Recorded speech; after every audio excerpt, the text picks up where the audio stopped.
It's the Bandit. What do you think of this 1980 Pontiac Trans Am, Eric? Well, you know what a nerd I am. I think it's awesome. Number one, it's beautiful. You know, it's this metallic.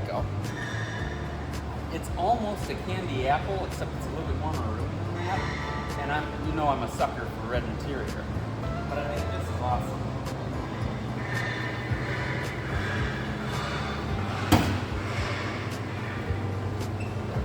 Because it's a 1980, it's packing the transitional turbo power plant. Yeah, I don't know if the camera is showing that very well because the lighting's terrible in this part of the shop, but yeah, it's a turbo 4.9 V8. And it looks like it still has almost all the emission stuff on it. I mean, look at that smog pump on there. I think that's pretty cool. This is a very cool car.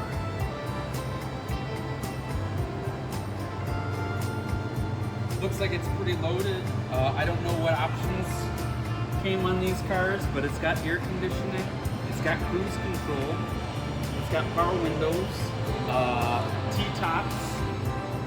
We do have to put I think we should put a sign on the steering wheel because the brakes are pretty bad. That's why this car came out. Yeah, that's one of the things we're doing. We're replacing the master cylinder and the brake booster on this car.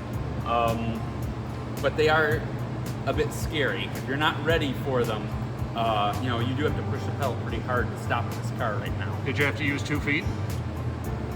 Not quite, but then again, I wasn't going fast either. You know, I kept it down to about 5 miles an hour. Yeah, so. the owner said driving here, he was using both legs to control this car. I believe it. And it doesn't feel like it's just the booster. It feels like, you're only getting half of the circuit. It feels like neither the booster is working nor half of the brakes. So it's definitely a little scary right now. Let's take a look at what it is that's malfunctioning here.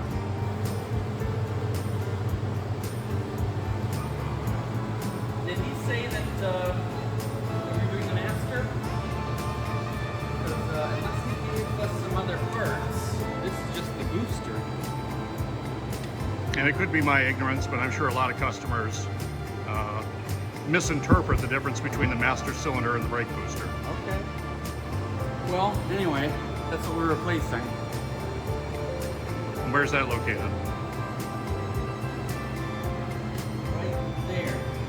And just like you said, the one that's in my hands right here does not look the same as what's on the car. So this looks like a dual diaphragm booster on here. I think this one's a single. That's kind of interesting.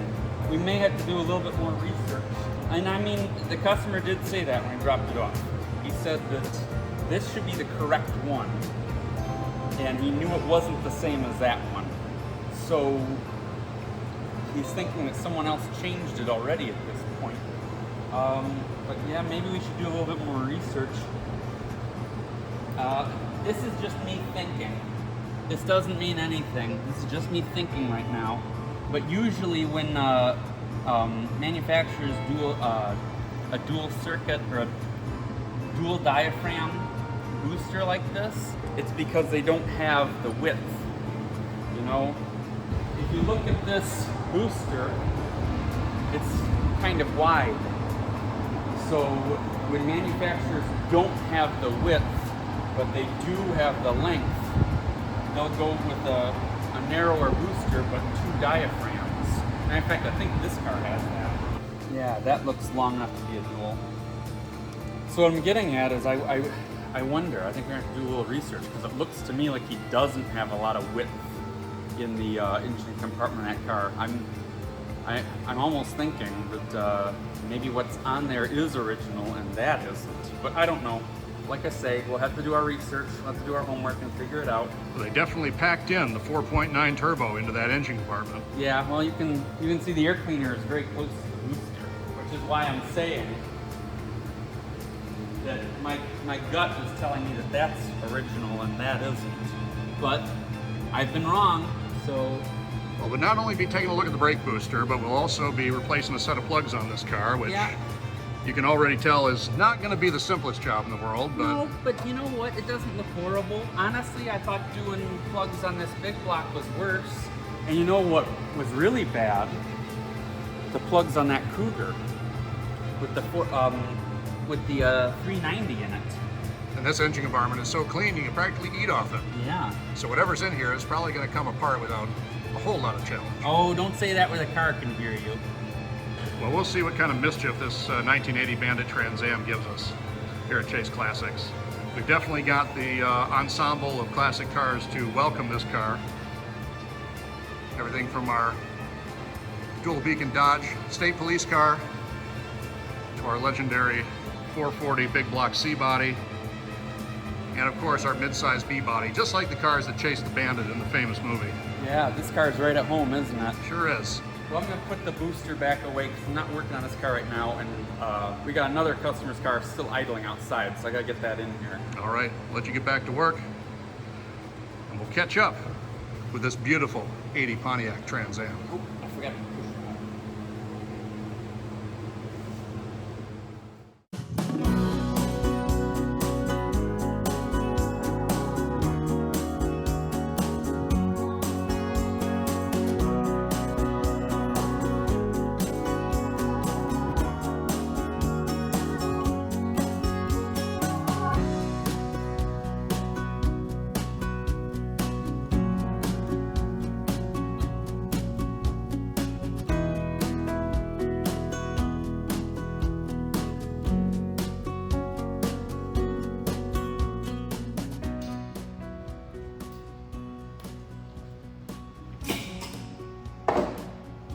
Well, Eric, I gotta say, I'm pretty impressed with your handiwork there. Yeah, this was a rough one. That looked absolutely grueling. I was watching you. We had some time lapse of you putting that new brake booster on, that double diaphragm 9-inch unit that apparently only these Trans Am four-wheel disc models had. Yeah, I'll bet you that booster's common to something else, but yeah, we got the wrong one from the customer the first time, and he got us what's supposed to be the right one today, but it was more like a universal one, so it didn't fit very well. And what I had to go through to get it in the car was not fun. So I think you want to see what I had to adjust. One of the more interesting problems this customer had was that when he put it in park and turned it off, he couldn't always take the key out of the ignition. So I'll show you something interesting. It's very common on these GMs of this vintage. Watch this part of the steering column. And then can you get this in the shot as well? I don't know if that's gonna work too well, but Go ahead. you see how that part of the steering column moves when I move the column shift? There's linkage between here and here. You know, for of course cars that have a steering column shift. So, and the movement of that is what actually locks and unlocks the key.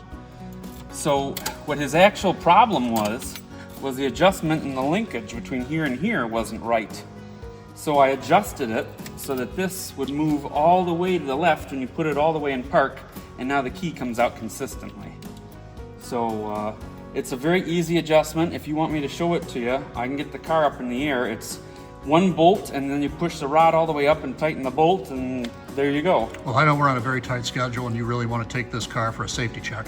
In that case, let me get this car in the ground and take it for a drive and make sure that the booster is actually working and fix the problem and all that. Check one more time and make sure I didn't leave any tools in here.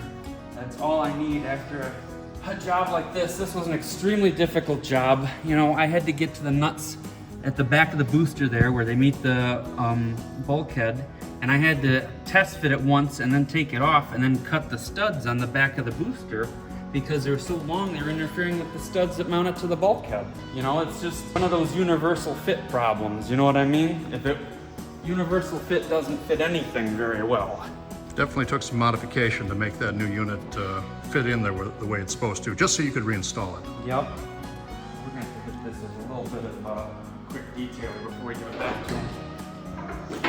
Absolutely, because this car has a very important appointment. It's on its way to the Auto Fest in Frankenmuth, Michigan. Yep. I'm hoping to be there with him in my own car, so we'll see. Should be a fun weekend. Customer and his wife said this will be the 25th year that they've taken one of their classic cars to the Frankenmuth Auto Fest, and this is the third classic car that they've owned. Oh, I forgot to ask them what else they had. Well, I'm sure you'll find out if you get to see them in person at the event. But while you go ahead and tidy up, let's take one more look at our Bandit Trans Am 1980 Pontiac Turbo Trans Am with 301 turbo. Not the fastest Trans Am ever built, but you know me, I like this goofy stuff. You know, the fact that it's got a turbo on it, and it's just as misunderstood as, well, I wouldn't say it's as misunderstood as lean burn, but it's... Definitely got a bad rap. Yeah, the cool thing is it's being appreciated now just because it's unique. So... It is very unique. So I'm gonna take it for a drive and make sure that the customer's brakes work.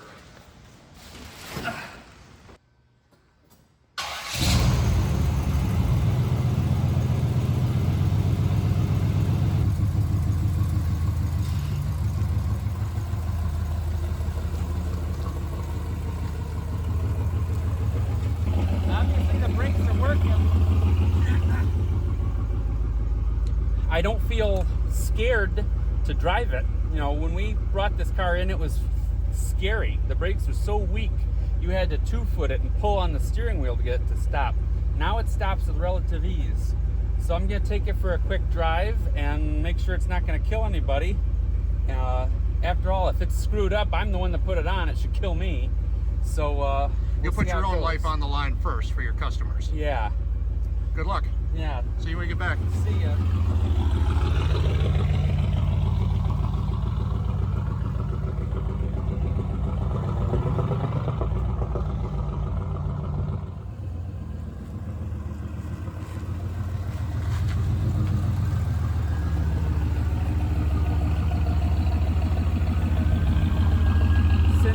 Customer is probably going to be the next one to come in and pick this car up, because you got to take it in like what, 12 hours, 16 hours, something like that.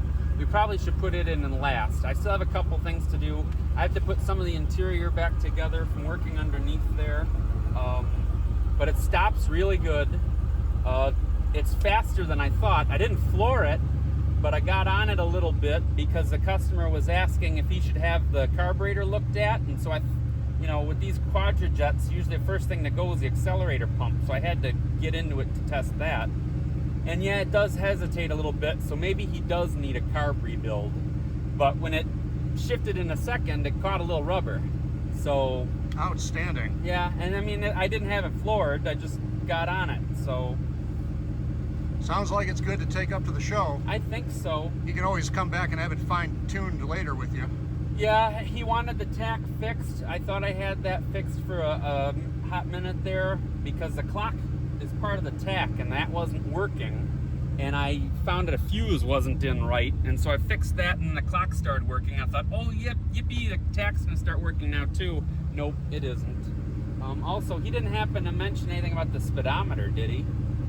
Okay, the speedometer's a little flaky. Like, it doesn't work at all below like 30 miles an hour or so. So, I'm not sure what's up with that. But I'm gonna park it, I guess. We'll get the other cars in here. We'll put this one in last so that he can be the first one out.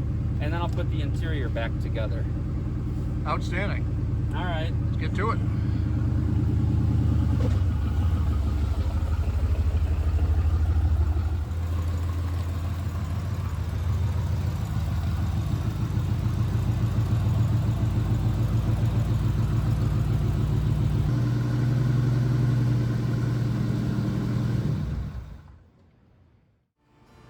Well, Eric, you caught the Bandit.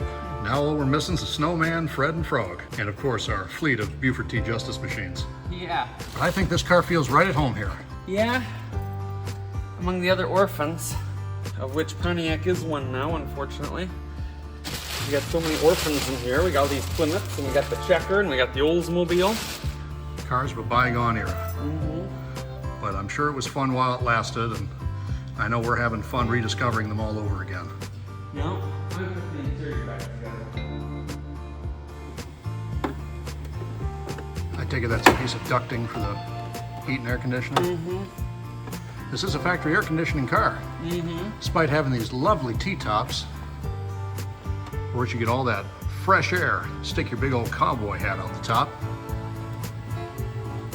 This car is loaded with a lot of luxury features. Power locks. Is it power windows? Yeah, I think it is. Oh yeah, looks like they're over here. I'm guessing those are the window switches right there. So not only did the Bandit have style, he also had taste for luxury appointments.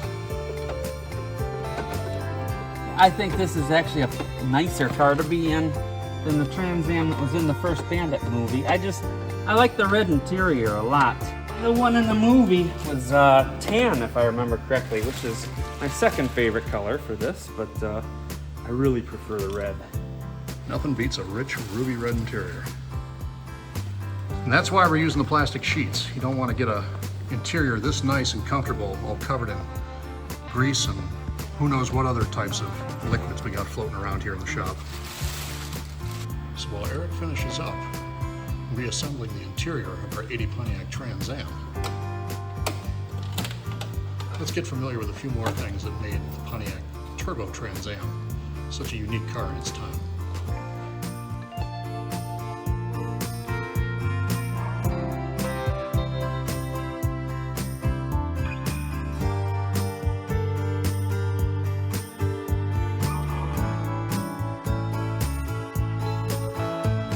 Less than 10 hours later, we were reunited with the Turbo Trans Am, the incredible Frankenmuth Autofest. We were delighted to see it safe and sound and surrounded by some of history's greatest cars. So join us again next week for another famous or forgotten classic, right here at Chase Classic Motors.